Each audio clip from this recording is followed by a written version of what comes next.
Once upon a time in a faraway kingdom, there lived an evil witch who did all she could to outdo Snow White. Mirror, mirror on the wall, who is the fairest of them all? Snow White.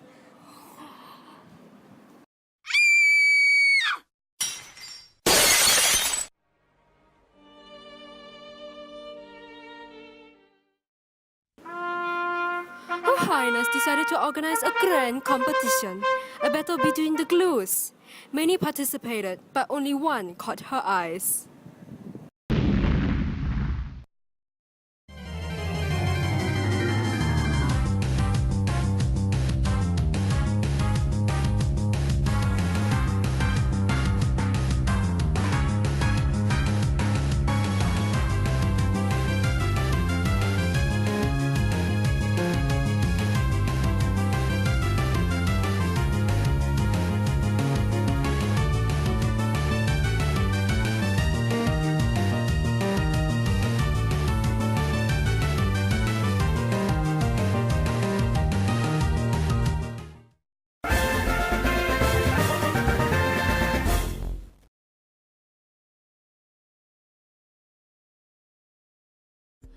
Adhesives work through adhesive and cohesive forces.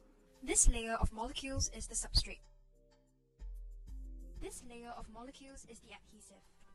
Cohesive bonds exist between the molecules of the adhesive, while adhesive bonds form between the molecules of the substrate and the molecules of the adhesive. For effective intermolecular forces to be formed, the surfaces must be in close contact.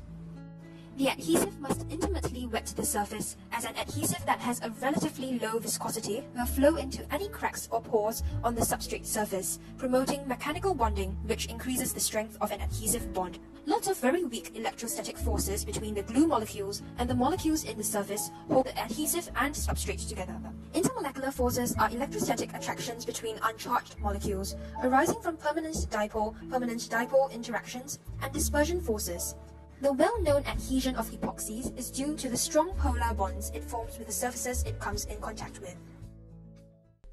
Epoxy is a thermosetting epoxide polymer. The first part of the two-part epoxy is resin, a polymer with epoxy groups at each end. The epoxy group contains an oxygen atom bonded to two carbon atoms, which are bound by separate bonds. The second part of epoxy is the hardener, which reacts with epoxy resin to form three-dimensional cross-linked thermoset structures. One example of the hardener is a diamine. The lone pair of the nitrogen atom in the amine group is attracted towards the less electronegative carbon atom in the epoxy group. Hence, a bond between the nitrogen atom and the carbon atom is formed. This causes nitrogen to have a positive charge and oxygen to have a negative charge. One of the lone pairs of oxygen then bind with hydrogen, forming a hydroxyl group. Hydrogen separates from nitrogen, leaving its electrons behind, making nitrogen and oxygen neutral once again. As the amine group still has one hydrogen left, the amine group can bind to another epoxy group. Hence, altogether, one diamine can bind to 4 epoxy groups. The di-epoxy groups and diamine groups bind together to form a cross-linked network. The champion of this competition is... Just then, something colorful caught her eye. Paint has come forth to challenge.